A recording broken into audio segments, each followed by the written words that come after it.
What would you say you do here? It's the Signal Chords, home of the Underground podcast. A podcast dedicated to up-and-coming bands, labels, artists, and more.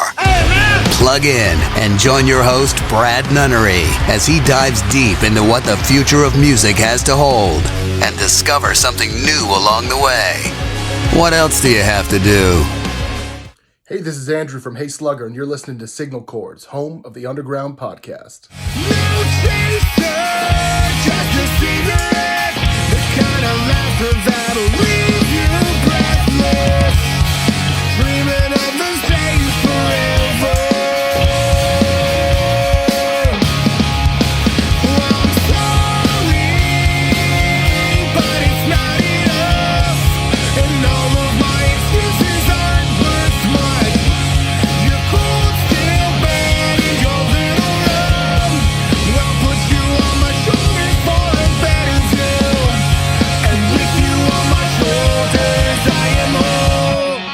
That is the latest song and music video from our friends in Hey Slugger. It's called Ring the Bell.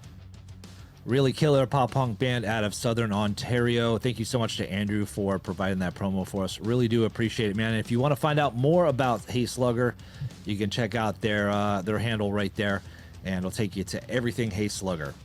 Welcome to Signal Chords, home of the Underground podcast, season 2, episode 1, presented by 1603 Designs. What's up, everybody? My name is Brad Nunnery. Thank you so much for joining. My first guests this season are a really killer punk rock band based out of San Francisco, California. They are Tess The Details. They just dropped a brand new debut LP. It's called Runaway on Double Helix Records. It was released on November 14th, so it's only a couple months old. The band's been super busy, but I got Tess and Gideon from the band to talk to us all about what's going on since the record's been released. We're going to talk about some of the songs on the record, the making of the music videos, the importance of addressing mental health, as well as their recent show with a legendary punk band. But you're going to have to find out who it is. Stay tuned. It's Signal Chords, home of the Underground podcast. I'll stand beside you, ruining your life. Good times behind you, a blurry light.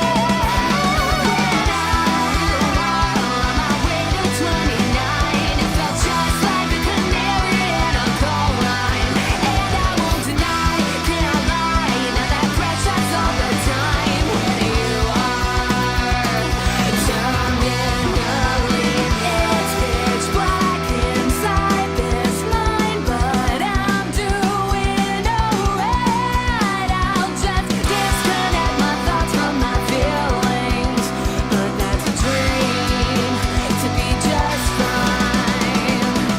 Your heart is, your brain is, your mind is at risk of ending up just like the canary through the coal mine. On time to survive. When I hit a wall on my way to 29, I felt just like a canary in a coal mine. And I won't deny I cannot fly. It makes me nervous when you cry, 'cause you are terminally nice. All right, I'm sitting here with Tess and Gideon from the band Tess The Details. Ladies and gentlemen, what's happening? Nothing much. How are you, Brad? I'm doing good. I got a little crowd applause. I feel like I'm only- on Conan, a dream of mine. Yeah. What's that? Well, getting applause? I feel like I'm on Conan. I've always wanted to be on Conan. I hear the applause. Yeah, I got that. I got that canned applause. So I figure. I think you're like the second band I've only done it to, as a little surprise. I'm still going to make a gag out of it, and every time Tess gonna walk through the room, gonna applause, regardless of whatever whatever happens, whatever the room she comes in, like, Yeah, like random. Well, welcome. that's awesome. Yeah, no, that's awesome. All right, so I guess I'll start off the podcast with apologizing for the constant rescheduling. I know I had some personal stuff I had to attend to, but thank you guys so much for joining the podcast. And finally, glad to talk to you. I know we were supposed to talk in November, but it's been a couple months. The record came out on November 14th. Runaway is your debut LP, and man, you know what? I'll tell you what, it was one of those latecomers as far as, you know, like my top bands, you know, my top albums of the year. And I was like, I'm done. I've got my top 5. I've got my top, you know, whatever. I just did a top 5 this year, but this was a latecomer to me. And you know what, ever since I've started listening to it, and I've listened to it over and over, well done. I'm glad you guys put this out here, and you know, it's one hell of a debut record. And what I mean by that is it sounds like it's your third record, you know, because it's so polished, it's so perfect for a band that, you know, just came out and it's doing a debut LP, and you didn't have any singles or EPs prior to this. I guess my first question, we'll start at the beginning. How did you guys all come together and as a band and want to pursue this music? So it's kind of an interesting conundrum, because I was a solo artist and I never wanted to be one. I always just wanted to be in a rock band. And I walked into a studio here in Lafayette, California called Modern Tone Studios. And prior to this, I had researched a bunch of recording studios and met with a few guys who were like, you're going to be the next Gwen Stefani, or you're going to be the next this person. And Jacob Light, the owner of Modern Tone, was the first guy to actually talk to me about my songs. Say these songs, like, and this is for the EP Patient 139. The previous release. He ended up introducing me to Gideon. He said, I know this guy. He's a drummer. He's got some songs. I think you guys would work well together. Let's bring him in to play drums on the EP. I'll let Gideon take it from there. Sure.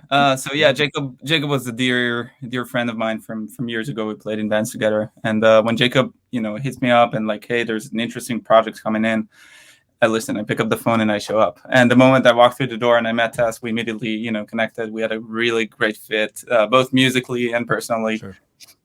And we started working on the songs for the first EP for Patient 139. That was a lot of fun. That was basically the moment it got released. So COVID happened. So throughout COVID, we worked on two things, promoting that EP, but also we realized that we can work together and write music together. So we started working on Runaway, essentially. And we had a system of like, we're writing music, writing songs, sending it back and forth. And we basically composed this record, recorded it, which was took months of work. You gave us a lot of compliments and we really appreciate it. But that actually result to hours, weeks of, blood, sweat, and tears working on this record, like analyzing and working and tweaking and perfecting everything, from the songwritings to the arrangement to the takes to the like everything. You said this about around 2020, about 2021. That was like 2020, 2021, that stage. Then towards the end of 2021, we completed this record. Like, we have 12 songs, we mixed it, what are we doing next? And then that's the point where we're like scratching our heads, like, I think we need to make this an actual band. So we reached out to a bunch of folks in our area, an amazing bass player called Lawrence Hood, an amazing guitar player called Dustin Galecki, folks we knew from the scene from over the years. We got in the room and it just clicked. It just worked. Yeah. So from that point, everything evolved pretty organically, just like reaching out to labels, getting this record out, booking shows, doing everything independently, with the emphasis of like making sure that everything is done right, that making sure that everything is done properly, that we don't rush things too fast, and and that the final product, or the final things we put out are actually done properly. So yeah. So you guys recorded everything before you got the rest of the guys in the band, and you just said, "Hey, we have these songs. We'd love you guys to kind of join the band." That's, with being in lockdown, you have a lot of time to, write, record. Because what are you going to do? You can't go out and perform anything, and you can actually hone in on your skills and try to get better songs. And when you're on a time crunch kind of a deal, you're kind of pressured to write hits or write really good songs, but you guys took your time, and it sounds so much like you guys took your time on this record. So job well done. And you guys are on Double Helix Records, so congrats. How'd you get hooked up with Double Helix? They're based out of Arizona and you guys are in San Francisco, so how did that work? Yeah, so another fun connection is Yotam Ben Horan, who is most known for being the singer of Useless ID, and Gideon Yep. obviously played drums in that band. His brother Ishai is in that band. Biggest, wow. punk band to come out of Israel. I was like, when I first met Gideon, I was like, why would this guy want to play with me? But like, that was my like, I was like, whoa. But he is signed as a solo artist to Double Helix, and Gideon sent the songs over, and he was like, okay, let's see if let me show this to Jeff and Em, who are the owners.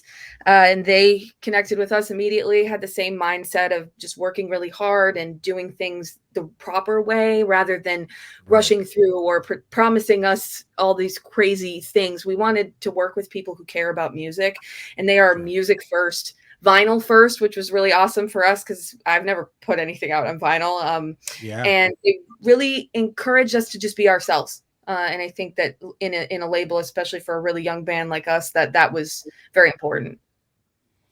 Yeah, it's important to have somebody that's going to believe in you and not just looking out for the bottom dollar. You know what I mean? It's just it's one of those things where it's family, and I think punk rock is a family. In general, it's not the shady dealings with like rock or pop stuff. To where you have to deal with songwriters and this and that and paying and all that good stuff. But I'm glad you guys are on there. I do a lot with Double Helix, so it was really cool to see you guys be a part of that family. I know Jason DeVore from Authority Zero has his solo project on there, so that's really killer stuff. I love seeing that.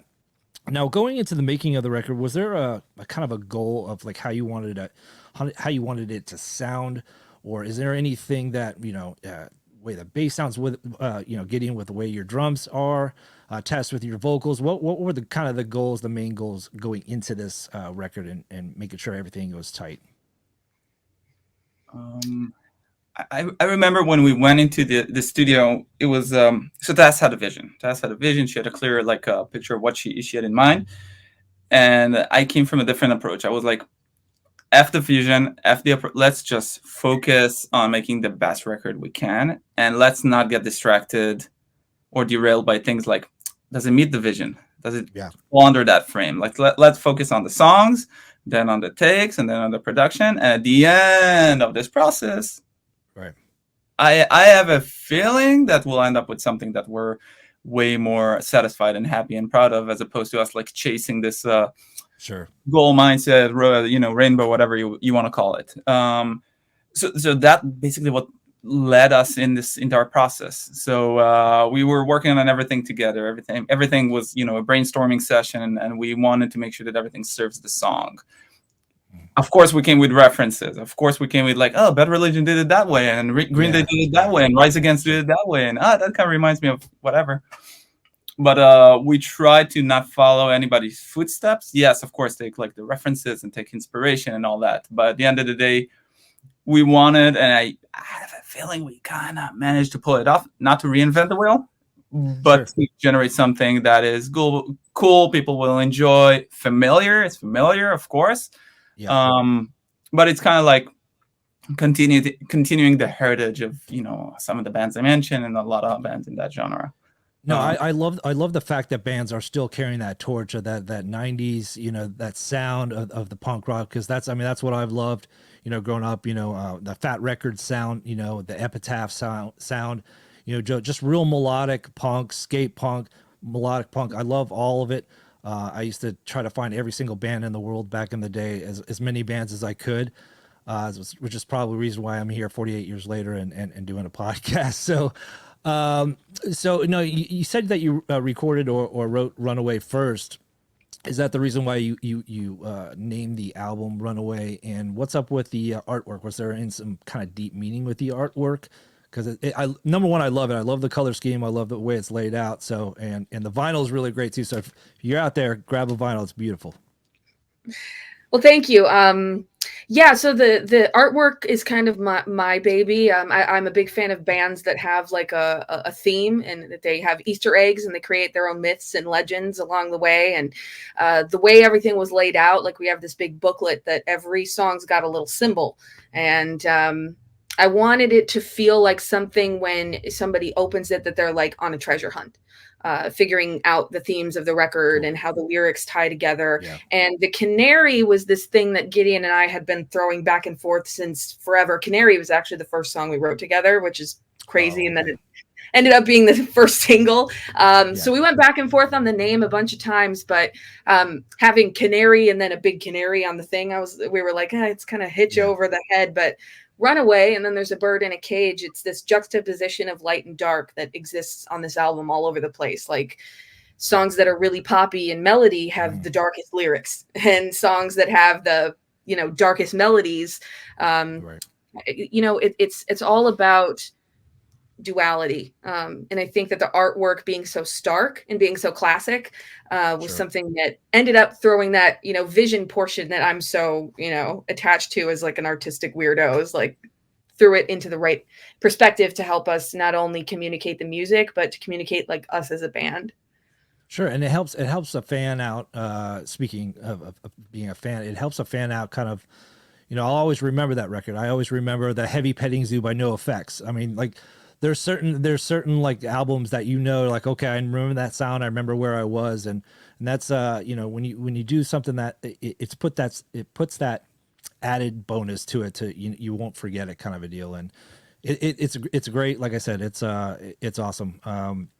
But I wanted to talk to, speaking of Canary and Runaway, you did a couple music videos. Canary was your first music video, and we've helped you out with that. I love these videos. And are they tied together? Did you guys shoot these on the same day? Because it looks like they're almost in the same location. But I mean, they're great. I love the lot, the performance of it. And they're probably not the best two songs, but the perfect songs to put out there, just because they're just so catchy and hooky and all that kind of stuff. And do you have somebody that you work with over there? I know it's a loaded question, but what's your process on that?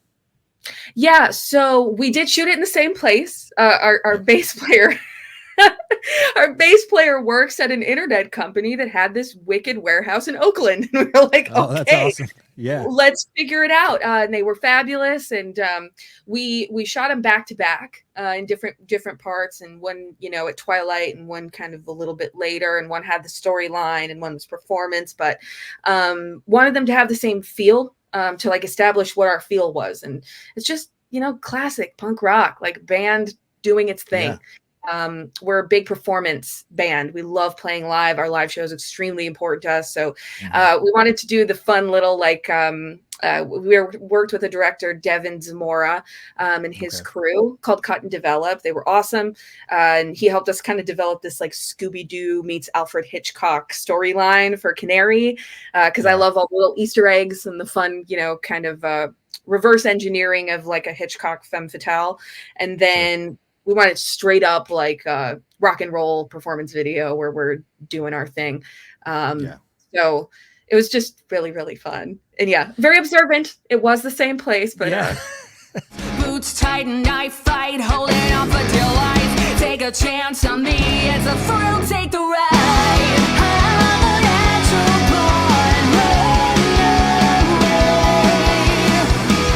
Baby, not to go, just make me stay. All the songs have gone to my head. I only sing in the key of the dead. So leave me now, is that what I said? Nameless, famous, I'm living an honest life. This neon sky was made for me. Goodbye, I die, raising all your concern. Then inside it burned, it was a pleasure to burn. I'm a natural born runaway. Beg me not to go, just make me stay. All the songs have gone in my head. I only sing in the key of the dead. So leave me now, is that what I said? You see all those funny like memes of bands making or funny videos or TikToks or whatever. You see bands like recording music videos, and it's just the feet shuffling, because it's like your song playing in the back. It's your song playing in the background. Just all you hear is the drum. You just hear drums. That's it. Just the drums. Is it hard to like, kind of mimic you guys actually really rocking out? Because I think that would be like a difficult challenge for me. I don't know, because you can't hear it, and I don't know. Was it a challenge to record music videos? Honestly, Or do you get tired of it, or how many takes did you do? Did you guys have to do like 500 takes, or was it kind of just that you had multiple cameras and you did it twice? sure. So the emphasis throughout this entire like the video clip was to have fun. Like Yeah. immediately, like when we started the conversation with Devin. By the way, shout out to Like Roses, Devin's band, who are also awesome. I don't know if they're under your radar. They should be. But Okay. when we had our first conversations with them, we were like, if it's too hard, F it. If it's too difficult and too challenging, we don't have to. If it's not fun, let's not do it. So it has to be fun. So when we got to the acting part, quote unquote, like it was important for us, like if the take is shitty and terrible, that's fine. It's great. It's perfect. Let's skip it. Right. As long as it was Punk funny. rock. And when we came to like the performance part of the video clips, same story. Like we had a speaker that was blasting the song in the background, and we were like, let's try to mimic the song as best as we can. But if it's not entirely perfect, it's fine. Like we rehearsed it and we made sure like to prepare, but on the like set itself, it's just have fun. Let's fuck shit up. It'll be fine. And that was our goal, and I think we kind of managed to meet that goal. But no, it wasn't too tough, too hard. Like we played each song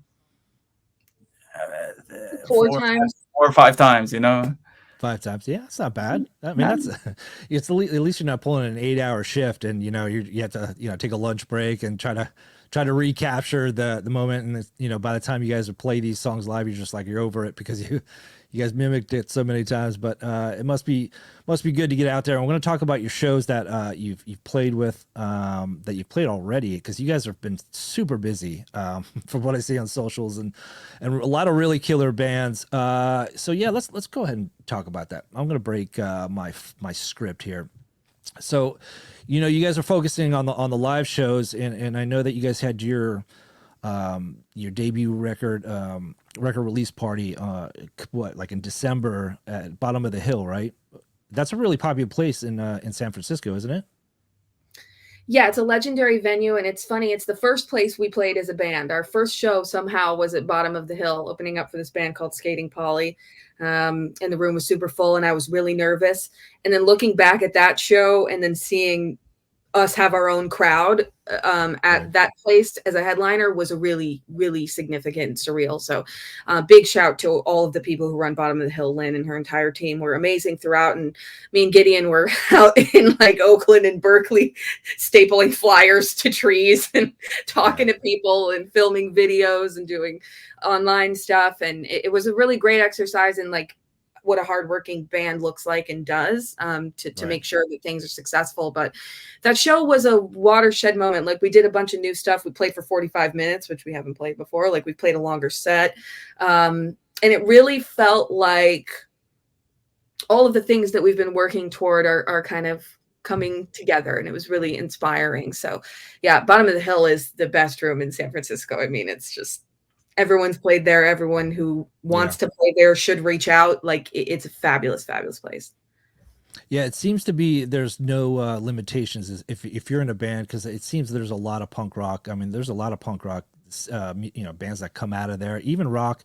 One of my favorite bands is Faith No More, but you got Green Day. They're from San Francisco, but you got Green Day and all that kind of stuff. So it's really cool, and I don't know if it's a challenge to book gigs, just because maybe kind of like LA, to where where the rock scene is trying to get in there, and you have to like basically buy all the tickets to get in there, and sell them yourself. I don't know if is San Francisco like that when you're doing it, just because it definitely has it's already established.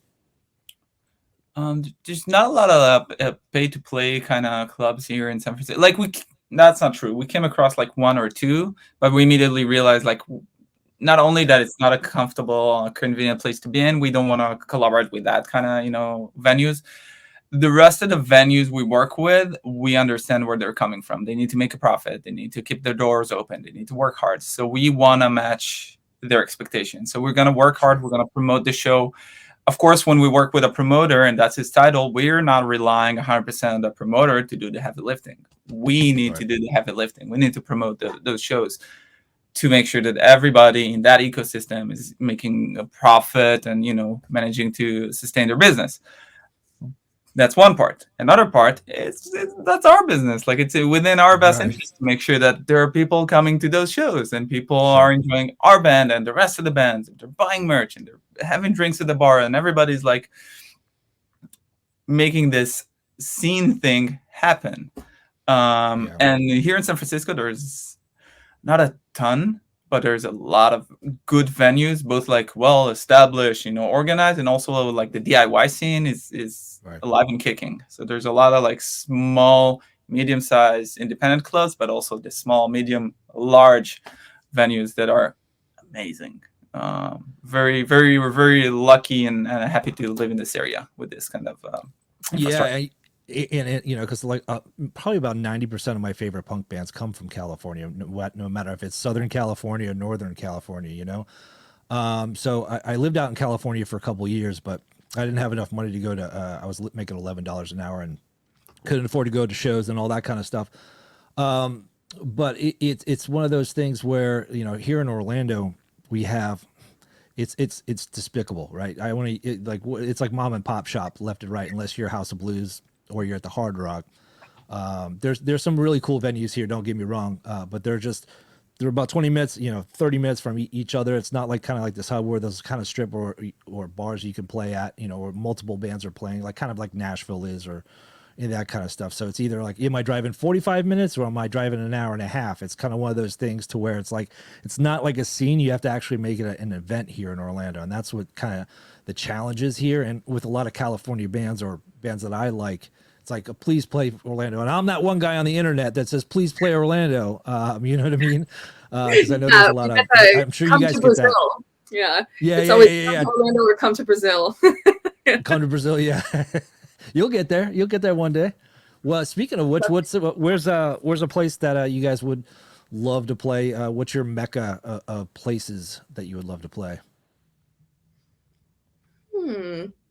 This is a good question. My silly one is always Royal Albert Hall in London, because when I was younger, I saw a live performance that the Killers did there, and it's got one of those like beautiful painted ceilings, like vaulted ceilings, and there's like three rows of balconies, but then like they had this huge rock show with like lasers and stuff in there, and it just looked amazing. So that's not like silly pie in the sky, but Bottom of the Hill was one for me, and we just played one that I had on my list too. The Great American Music Hall was one of those. Oh, that's awesome! And you're already knocking them off your list, so you guys are killing it. All right, so what can people expect at a show when they come see you guys? I know you guys are, from all the videos I've seen, it's just full pedal to the metal, performance based. There's a lot of bands out there that just like play and they rely on the songs to for people to sing. But you guys get out there, you kill it. What's the goal every night when you're out there? I think first off, we try to make sure we can perform our songs as best as we can. So we practice a lot. Songs like, the execution of them are, hopefully, I think we deliver a good performance. Sure. Make sure that everything's worked together. So we work on a set. It's not just a pile of songs. So the songs connecting, we have interludes, we have like a bunch of shticks inside the set. We make sure that, the sound on stage is good, that we play the right amps. We make sure that we're in tune. We make sure that we sing in key. We make sure that nobody's like playing louder than the other, that the balance is good. And that all falls down to making sure that people are having fun. So we're always going to make sure that we're connecting with the crowd before the show, after the show. We want to meet people. We want to pick people's brains. Like if they already listened to the record, what's their feedback? How do they feel about it? Which song they like? Things like that. We're basically trying to make friends throughout this crazy journey of like being in a band. We don't take ourselves too seriously. Like we're gonna work hard. Sure, we deliver like a good performance. But if shit breaks down and whatever, we're human, So we're gonna make a joke out of it. We're here to have fun. Yeah, no, it looks like a hell of a lot of fun, and like I said, I hope you guys play Orlando one day. Come to Orlando. I'm already typing it right now on Instagram. We're there. But yeah, so you guys opened up for the legendary Fishbone, and I want to know how that came about. This was a few weeks ago, right? How did that come? How was that at the hall? Yeah. Oh, okay. Yeah, so we check our Instagram compulsively. So if anybody's ever trying to get a hold of us for a booking, interview, whatever, our Instagram is where it's at. Yeah, I can attest to that. Yeah, and it's Fishbone Soldier, like the main account, and it's in our DMs. And I'm like, hey, I know it's short notice, but would you guys like to open for Fishbone at the Great American Music Hall the day before New Year's Eve? Please let me know. It's like 5 days notice, like 5 days before the show. Really? Yeah. And it on the other end, it's this guy named Pablo Matheson who's been managing bands for a long time, and he's legendary and really, really sweet guy. And it's over this, that no man's land period between Christmas and New Year's where you're not sure if you should be at work or you should be sleeping or time doesn't exist. So I get on the phone and I'm like, hey, Gideon, hello, hi, Great American Music Hall, Fishbone, what are we going to do? Okay, let's call the other guys. So we finally get everybody's yes, and we send the information over, and immediately it's like, okay, here's your advance, here's when it's ready, blah, blah, blah. And that show was crazy, not only because it's like Fishbone and they're legends and they're on Fat, and they just released an EP with Fat Mike, and they're ingrained in, punk rock, culture, like they're a thread of a quilt, like they've been around for so long. Yeah.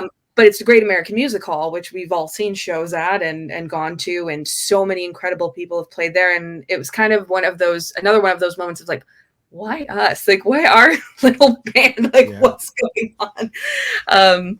The big factor was like when we arrived, there were people there to help us with our gear. And like, there's a green room and there's all this stuff, and you're kind of looking around going, what did I do right? And then you meet Andrew from Fishbone, and he slaps me on the shoulder and he's like, I love you guys. You guys remind me of the Warped Tour. And I was like, what? Really? That's awesome. What's going on? But we thought about that show like we think about every show. We play every show like we're in front of a huge crowd, because it doesn't matter if there's 10 people there or 10,000 people there. We're going to play the same way. We're going to do the same thing, because every person who sees us, we want them to leave with like awesome feelings. And a lot of people in that crowd, like that was the biggest crowd we'd ever played for. And so many people came up to us after saying like, I really liked your songs or your stage presence or the way you guys linked things together or that cover, or, everybody's got something little that they remember.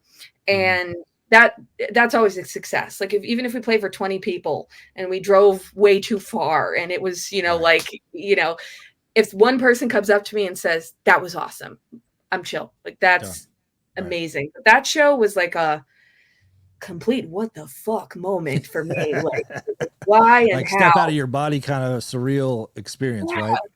Yeah, because that stage is big and the ceiling, it's at like Royal Albert Hall, like it's painted, it's got like angels and stuff, and you're like, I should be in a sticky bar, like it's just but our band felt good up there. Like we felt at home up there, and the crowd was amazing. Yeah, it's got to be such a trip. Just one minute you're working on a record during the pandemic, and then you put it out there hoping people like it. Next thing you know, you get a call and you're open for Fishbone. That's incredible. That's a great story. No, so you said throw in covers and stuff, and you only have one album. Is like, how do you design your set list for each show? Do you like reverse songs here just so you don't get kind of bored of playing the same thing, or do you implement other covers or other originals in your live performance? So we have blocks. I think that's a method that a lot of bands are working. We have blocks of songs that are connecting one to another, and so we have the fundamentals. We know which songs work as openers and such.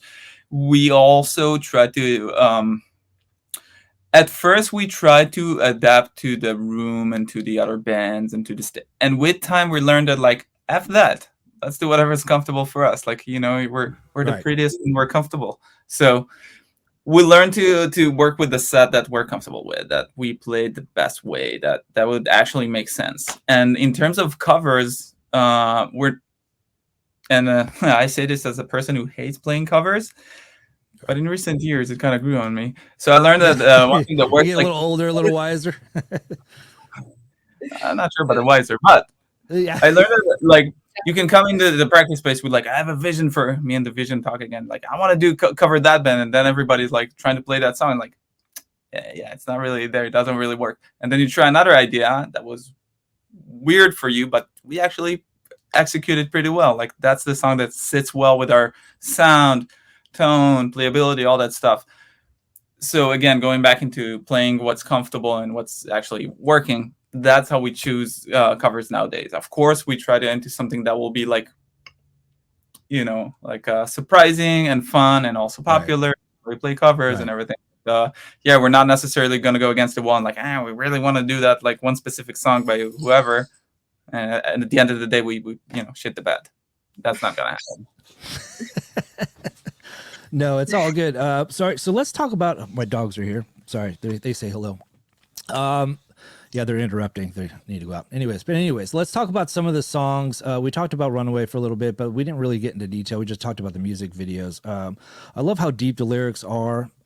Nameless, famous. I'm living an honest lie. The neon sky was made for me. Goodbye. I mean, that that's a really heavy song. I was reading the lyrics last night to some of the songs I wanted to talk about, and there's a lot of heavy material on here. And I know that you talk about mental health and all that kind of stuff. We're going to talk about that. But what song, what in particular about Runaway is just so dark, and what's the message in there, and what's this song?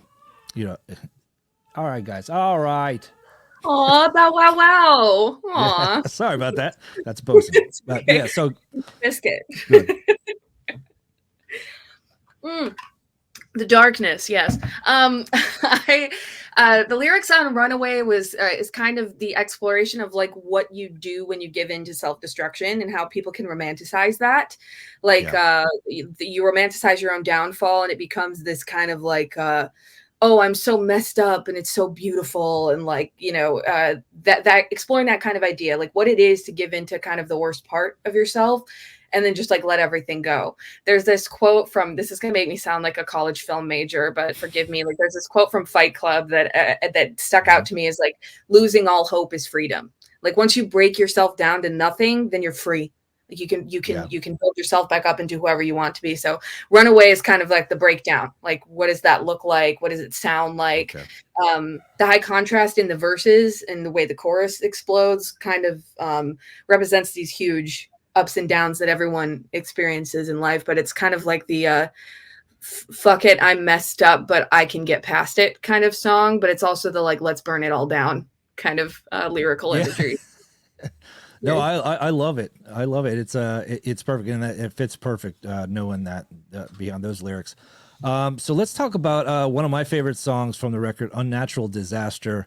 I love the harmonies. I think it's like one of your most streamed songs off the record, and rightfully so. It's an incredible song. Is it going to be your next single? Because I hear it and I'm like, oh, I bet you this is going to be their next single. Can you walk us through the meaning of that song? And it hits home a little bit here on my end, and I think a lot of people can relate to it. With parents and all that kind of stuff, and kind of what you want to say, or it could be in the ear of the beholder of how they want to interpret it. But let's talk about that song if you don't mind. Yeah, so that one is it's the most poppy, I think, on the record, the most bright musically. But yeah, it's about that fundamental relationship with mom and dad. Like, it's a story as old as time. Like, when you're a kid, every possibility is open to you, and then you grow up into your 20s, 30s, 40s, wherever you sit, and you realize that none of those things were ever on the table. And it's kind of a struggle for me in particular, because we all have these issues where we love our parents. Like, we admire our parents. We want to make our parents proud. We live to serve. Like, we want, all of these things. And then when you don't impress them, it can crush you more than it crushes them. And you put this huge expectation on things. So I wanted the first verse to be to mom, second verse to be to dad, and the third verse is you finally talking about yourself. So it's like a perspective shifter kind of song. It's something that's classic in that punk rock way of like, please understand me. Like, I'm dying to be understood. So juxtaposing it with that really bright melody and seeing kids like jump up and down to it and like sing the woes at the end is like it's kind of that cathartic feeling of like, would someone please just listen to me? When I was a kid, my dad told me I can do anything, but we both knew that's a lie. I wonder what he would say if I never came home that day. No way goodbyes, it makes you wanna cry. It makes you wanna cry. So turn your eyelashes inside out tonight. There's a reason why you couldn't save my life, but I'm an unnatural disaster, so running high. It makes you wanna cry.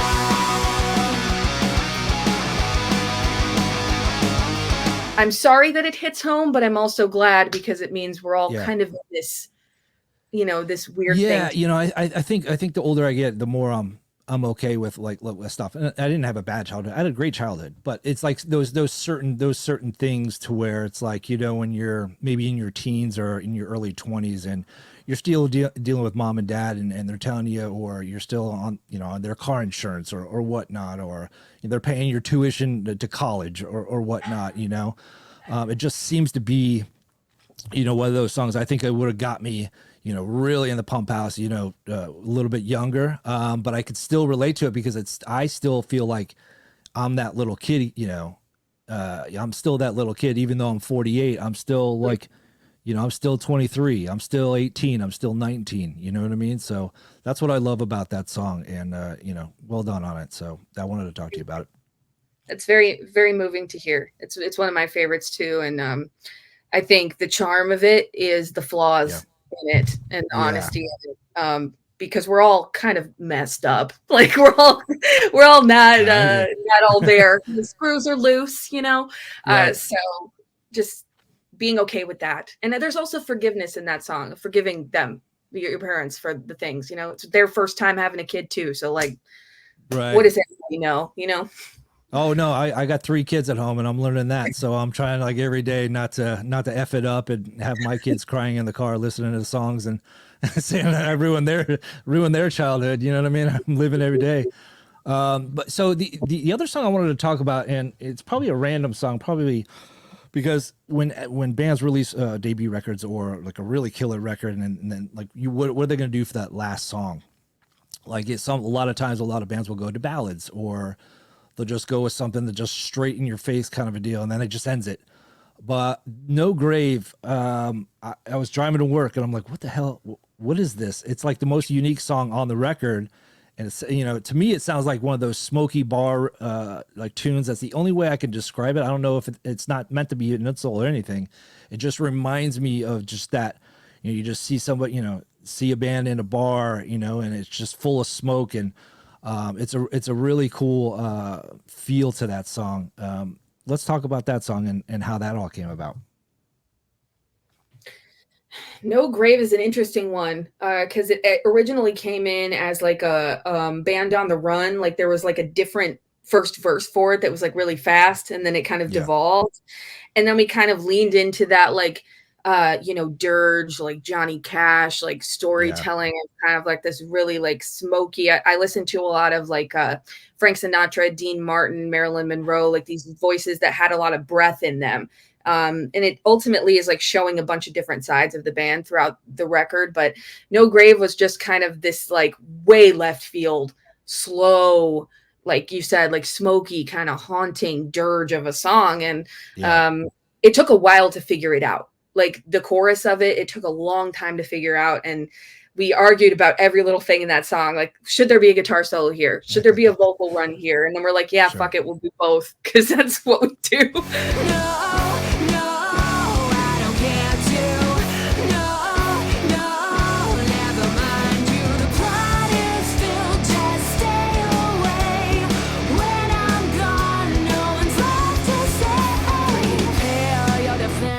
I'm laughing at your expense. Take your reaction, contribute to your satisfaction. Killed everything, I fought you from my very being. But I got no grave to hold my body down. I've got no grave to hold my body down. my opinion, it kind of seemed like after we recorded the whole thing and we looked at all the songs that we recorded, like that's the slowest song. It's like it's not really a ballad, but it's like a heavy rock song.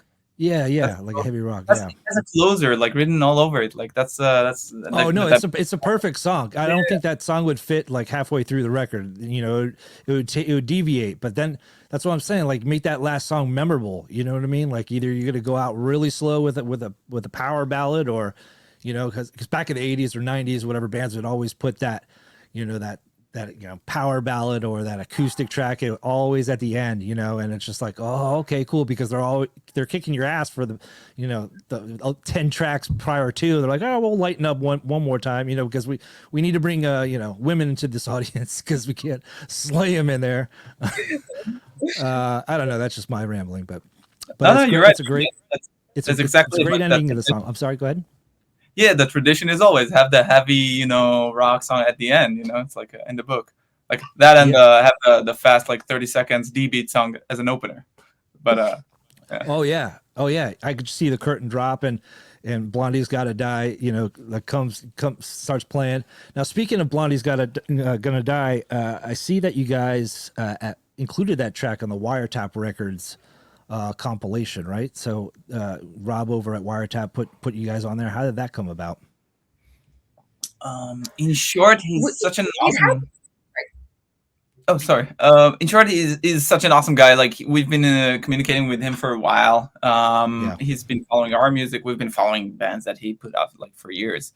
And he reached out to us. He's like, hey, like I would love to have you guys featured on this next compilation I'm releasing like early next year.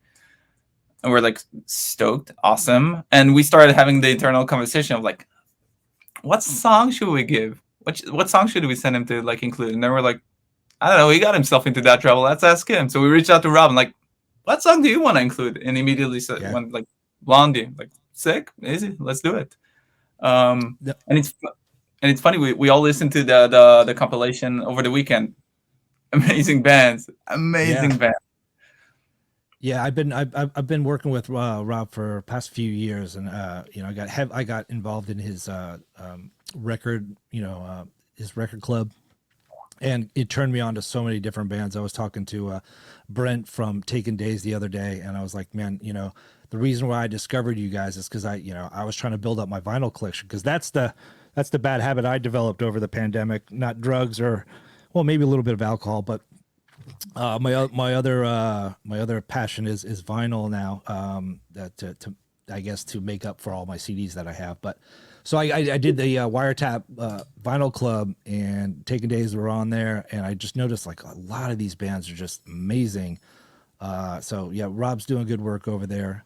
Glad you guys are on board on there. So really cool thing that he was doing. All right, so let's talk about you know, I know we brushed on it a little bit, and I want to talk to you a little bit more about you know, your songs are you know, mental health and dealing with mental health, and you know, the pandemic affects everybody. Not just the pandemic. I'm not going to slam that, but I mean, there's a lot that's going on in life right now outside of the pandemic or internal issues, and it seems to be a really hot button nowadays, and people addressing it, right, instead of bottling it up and going postal, as they used to say. So, for lack of a better term. So talk to me a little bit about mental health and how you incorporate that into your songs. And is it therapeutic for you to be on those stage and write the lyrics, you know, dealing with it? Is it something that you're addressing, or is it just something that you want to kind of get out there and let people know that, you know, they're not alone in dealing with their mental stress? So for me in particular, it's been a long road because at first I ignored it for a long time, and I'm a bottler, you know. Yeah, I enjoy pushing it down as far as humanly possible until there's like an explosion. Right there with you. Yeah, I'm right there with you. Yeah. I want it to be catastrophic and devastating. It doesn't come out, you know. But in particular with this record and this music, there was an evolution of, you know, addressing that while also telling good stories and writing good songs that can be universal. But as far as mental health, my preaching has always been mental health is not your fault. Like if whatever condition you have is never your fault, but it is your responsibility to take care of it, to treat others with respect while you are dealing with it. And the songs, Mania in particular is the one, you know, that's very obvious. Like all the lyrics are about, you know, I have bipolar disorder. So, you know, people say that fucking Elvis had it. Like people who are go high functioning, a lot of them have it. And it's, it can be insane to be up for 4 days and not be tired. And you can do things like, hey, I'm going to write a concept album, or I'm going to, you know, reach out to 10 million record labels and see if something sticks. You know, there's positives and negatives to all of it. But the casualty that can happen with mental illness, especially I've observed, is like sometimes you don't know the effect you're having on other people. Like you can feel really down and bummed and sick and like not in your body and all of that, but there's effects that happen on your spouse or your parents or your siblings or your best friends that can become really severe over time. So I think what I've learned and what I try to tell, you know, my younger fans and fans in general of our band is like, be responsible for your health and your happiness, and you'll get better along the way. Like once you own it, like, yeah, I'm crazy. I'm a crazy person. Like I've got stuff going on, but it makes me who I am. And it also gives me an opportunity to become a better person. So I think sometimes in the conversation about mental illness and mental health these days, there's a lot of making excuses for bad behavior, and making excuses for not being a good friend or not being a loyal member of society. Like you should own your unhappiness and try to do your best to communicate that it's not going to take you down. Like you can have a mental illness and you can also kick ass. So that's kind of our message. You never want to treat others with disrespect because you don't feel right. But there are tactful ways and responsible ways to manage your issues. And I think I see a lot of really inspiring people out there who are doing the same thing. And through music is a very healthy way to do it. Like put it in your lyrics. I always tell kids, like if they message me and say, oh, I'm so sad, or I'm so lonely, or I don't feel like I can offer the world anything, write it down. Like get a journal. You know, it doesn't even have to be music. Like get it out somehow. Like whether it's through exercising or writing music or painting or drawing or making silly videos with your friends, like just do something, because if you sit in here all day, that's when it gets dark and bad. Like I didn't have an outlet for so long. Like I took a break from music, and that's when I got really dark because so don't bottle it up. Let it go, but let it go in a healthy way that's going to help you and can potentially help others. Yeah, that's a great way of going and thinking about it. You know, music was always therapeutic for me because, you know, like you, we both agreed we're both bottlers. You know, and then like 6 months goes down the line and I blow up at, you know, my wife, or I blow up at a friend or whatever. I'm like, what the hell am I doing? I've just bottled it up so much, but. You know, music was always like kind of my therapeutic stuff, listening to a song, you know, and I'm crying to a Pantera song. I'm like, why am I crying to a Pantera, like Hollow? I'm like, why am I crying to a Pantera These song? guitars are so heavy. It's so heavy. Yeah, it's like, you know, like you bottle it up, you don't have, you just find like these one songs that are just random out of nowhere. There's some Millencolin songs that make me, I'm like, the ballad, you know, like I'll listen to all these different songs and I'm like, Jesus Christ. I need to go see somebody because it's like it's not coming out anywhere else, right, at any other time other than my car and smoking a cigarette back in the day. But yeah, it is our response. You know, everybody's responsibility to take care of it and you know, get the help. But you know, with you getting the message out there and writing really good songs, you know, I think it helps the cause. And you guys are doing a great job putting everything out there. So okay, I want to switch gears here. So did I see that, or did I hear, do you guys want to talk about a potential tour maybe in the coming months, or is it a little too early? Are you planning a tour? Should I be not tour? No tour?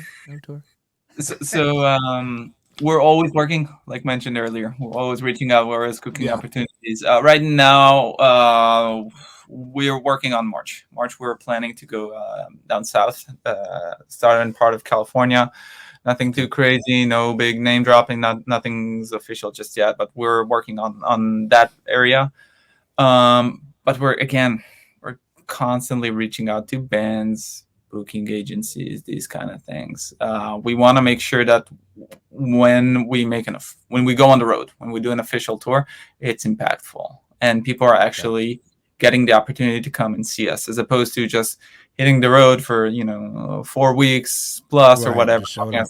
and just like burning money, morale, time, effort, etc. So that's our I hate that word, but that's our strategy basically. So when we do get in a van and drive, it's gonna move the needle. It's gonna matter. People, yeah, exactly. Both for like the opportunities for the band, and both for people like to come and see us, and they'll hopefully come to see us at a like proper venue. So yeah, that's our plan.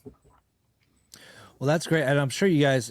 Are you kind of one of the bands that you're always kind of working on music or a riff here and there? No matter you just put out a record, you're like, all right. Do you feel any pressure to start working on something else, or are you just going to take the time and try to start booking gigs, getting these songs out there, and just doing that tour cycle or that year, of playing gigs and getting the record out there before you start, putting out more singles, or are you guys always writing and will release more sooner than later? We're like I said, I'm a crazy person. Gideon is up there as well. We write all the time. Like we're constantly writing. It's there's voice memos on both of our phones that are just like bizarre, just like a few notes here, or like a couple chords, or like a little melody or a hum. And we've already written. The next album is written pretty much. Is that breaking news? I guess so. We've got a bunch of songs that we really like and that we're working on. And we're the kind of people that kind of can't stop. And we have a good system. And I really enjoy writing. It's not a slog for us. It's not oh no, we have to sit down and write. It's like, oh no, I wrote something. Check it out. Like, oh, I got this. What do you think of this? So yeah, we don't have intentions of sitting back and resting on archaic kind of schedules. Like we just always are moving. I think. Well, that's awesome. I mean, I know you guys. It's hard to when you're an artist. You just gotta constantly create, and you don't want a good idea to slip away, right? You get those voice memos, and that's what's one of those. You're always working kind of a deal. And I'm always if I hear a new song or a new band, I'm constantly doing things here at Signal Chords. So like, I don't want to pass up on an opportunity. The last segment, I'm going to, so I asked some people on the internet. So this segment's called, it's not sponsored yet, but if anybody wants to sponsor it, they're more than welcome to. It's called Questions from the Internet. And I'm going to maybe come up with a little jingle or something. I don't know, but questions from the internet. This is from Casey on TikTok, who follows us. She is absolutely in love with your band. She made it very clear to me. And I think I can't remember her handle, but I might put it here on the thing. But I don't know if she wants people to know who she is. But she says every artist has some sort of coping mechanism for dealing with stage fright. What helps you guys, or do you guys get stage fright? That was a really good question. I would have never thought about that in 100 years. Excellent question. First, preparation equals relaxation.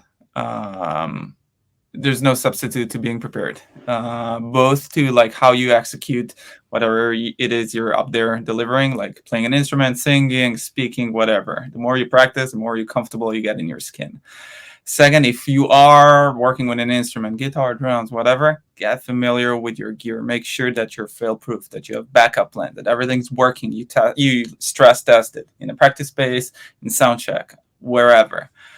Last thing, like when you work in the group, make sure you're well rehearsed with the group, with the people. If shit hits the fan on stage, make sure you have enough hours of eye contact, communicating with the other person. Like, this is not working. Like, I broke a cable. Like, I'm not playing right now. So everybody's like well prepared for that.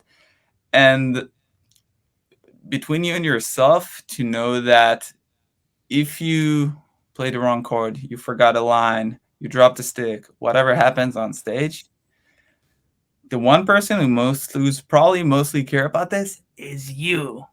Yeah, That's right. the Right. the forgiving yet a harsh truth. Like, Right. just carry on with the song. Just make sure that you're having fun. As long as you're communicating that and projecting that to Right. the crowd, Right. you're fine. You're golden.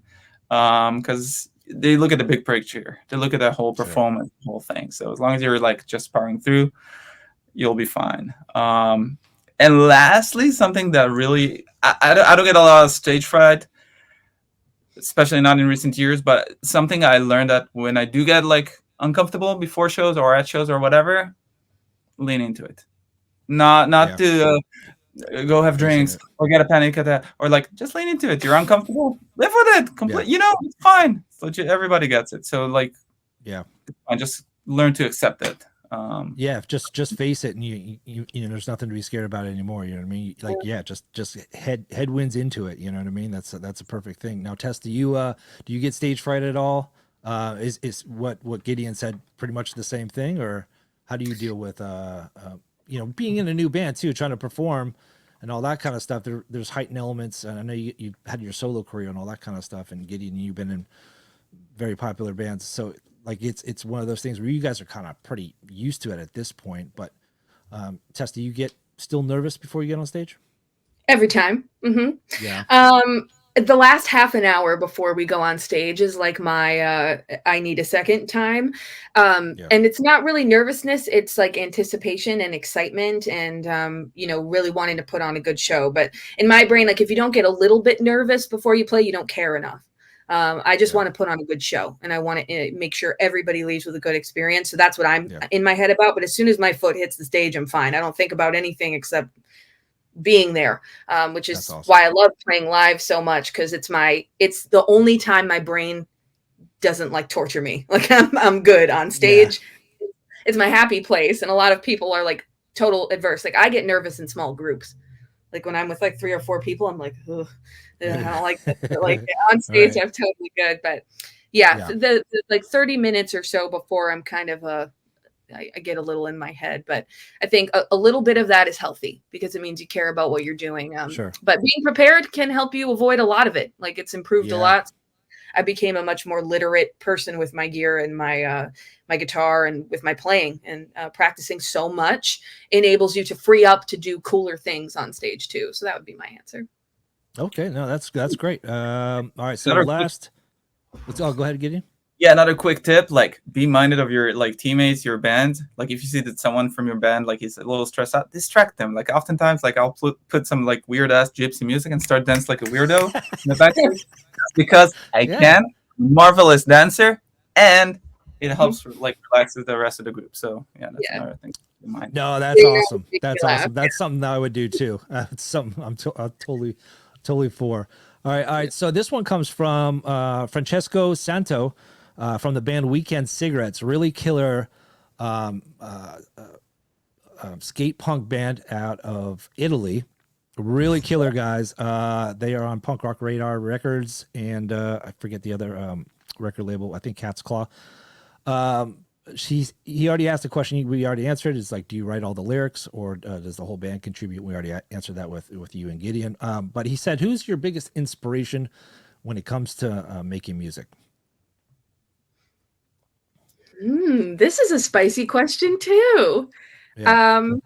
I'll go first because mine's pretty easy. I'm a huge Elvis Presley fan. Like, I think the only other person who might be a bigger Elvis fan that I know is Kayla from Like Roses, and she played with Dan Andriano. But that girl and me can talk about like lore of Graceland for like hours and hours. But I am so inspired by Elvis because he had so many evolutions. Like he started out in one way and he ended in a completely different way, and he went through a lot and he invented a lot, and he was the first guy to experience, you know, that level of fame in music and rock and roll. And he, from the way he treated people, is the thing that inspires me the most, because the things you read about Elvis is like all the little like interactions he had with fans. Like he'd give them like the literal shirt off his back because he was like, you guys put the shirt on my back. Like I wouldn't have any of this if y'all didn't care about me. So obviously I'm going to care. He responded to fan letters. He shook people's hands. He always stayed after shows. He was like a consummate professional in every way. And all he cared about was how he made people feel. So music, obviously held his music to an incredibly high standard, his vocals to an incredibly high standard, but his kind of ethos was all about like, what do I leave the audience with? Even after I'm dead, I want them to have some stuff to like hang on to. So, plus like, you know, we all still dress like Elvis, like everybody's an Elvis impersonator. Like, I don't care what you say, but everybody's got a little bit of that, 'cause it's the beginning. So I would say he's up there for me, but, I also just love anybody who's doing their own thing. Like people who are out in left field, like having a ball. I enjoy people who really lean into who they are and don't put on airs. And I think the greatest thing you can be as an artist is yourself. So. No, that's awesome. You know, here's a fun little fact. So there's a guy I work with on my day job. He is the great descendant of Elvis Presley. He is like a third cousin once removed. I don't even know. I forget the ties. He's like, yeah, I'm related to Elvis. And like, I'll look at him. I'll stare at him every once in a while and see if I can see it. And I can see it. And I can see it. But then he looks at me like I'm a weirdo. But like, no, never mind, dude. I'm not looking at that. It's all good. No, I got a wife. But that's a bad joke. But yeah, no, he is related to him, and he's got those eyes that I could see that, you know, he's a few generations off, but it's pretty funny. All right, Gideon. So who are your biggest influences or some of your inspirations? Ooh la la. But it's a tricky one, and I never thought about it yet. I thought about it all the time. I think I'm gonna go. It's a hell of effing cliche, but I think I'm gonna go with my older brother, Ishai. I think that's awesome. Yeah, he wrote some of the best, most inspiring like driving songs I heard in my life, and I grew up listening to those songs. And also in terms of like production and how he took like fundamental basic songs and managed to produce and like work on the arrangement to bring him to the place where they are, and you can hear it throughout the entire Useless ID catalog. And over the years, he also started his own projects and writing his own like solo projects and side projects where he does all the writing. And it's whether the songs are in Hebrew and they're funny songs and they're like, you know, songs about anything from like smoking bongs and drinking beers and all those things, all through like serious topics like dealing with your internal demons and your own personal development and stuff like that. The way he manages to manipulate lyrics, melodies, and delivering the message is amazing. It's amazing, and that's something that was awesome. Very inspiring for me, like throughout life. So yeah, that's one person. Another person I really like, I gotta say, I kind of mentioned this in the past. Anthony Ranieri from Bayside, a punk rock frontman,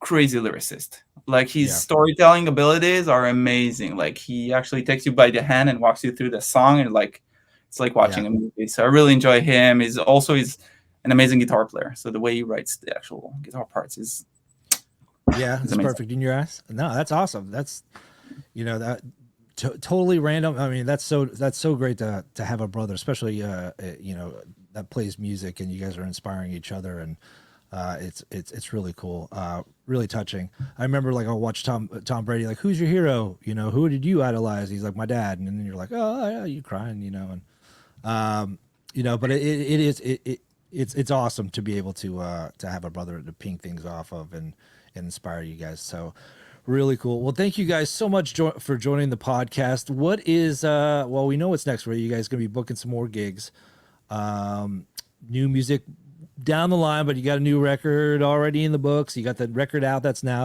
awesome. People out there, grab the vinyl. I'm going to be grabbing the vinyl in the next payment cycle because I've just spent I went well over this past quarter buying vinyl, but I will eventually get there. But I highly encourage you to go to Double Helix Records or through your Instagram handle at Tess in the Details. Correct? Is that everywhere? At Tess in the Details? Yeah, we're Tess the Details on Instagram, and that's where you can find all of our new stuff, our shows. We have a bunch coming up, but just check that out. That's our HQ. We also have tessandthedetails.com, but where you have links to like all of our merch and that sort of thing. But yeah, we're just going to keep working hard. We're just going to keep our heads down and keep making friends. And we're just very excited and privileged and lucky and happy to be in the position that we are. And I'm very inspired by Gideon and by our band and all the people around us, because without your network and people like you, Brad, too, that have promoted us and helped us and shared our music places, like there's nothing. So from the bottom of my heart, like thank you for all the fun stuff you did with Canary and Runaway and how you helped. I've discovered a lot of bands through you, so it's really vital what you're doing. No, I really appreciate it. It's talking to you guys that makes it worth it. I think if I tried to do a podcast 20 years ago, it wouldn't have happened. But I put it off putting a podcast because I was in radio for a whole bunch of years, and everybody was doing it when they got out of when either they got fired or they got regular daytime jobs, but like moonlighted and podcasts, and everybody was doing it, and I was like, I can't, like I'm not doing what everybody else is doing. I'm not gonna do that. And so I jumped around, but I wound up circling back. So it took me 12 years. Well, but I appreciate you guys saying that. What's that? I'm glad you did. I'm glad you circled back. Well, it's totally awesome talking to you guys, and I wish you guys best of luck in the future. Please keep me posted on anything that you guys do. I'll be following you. I mean, you guys are already in my algorithm because we're liking each other's stuff. So like we see each other every day on social media. So best of luck to you guys. We'll talk to you guys soon.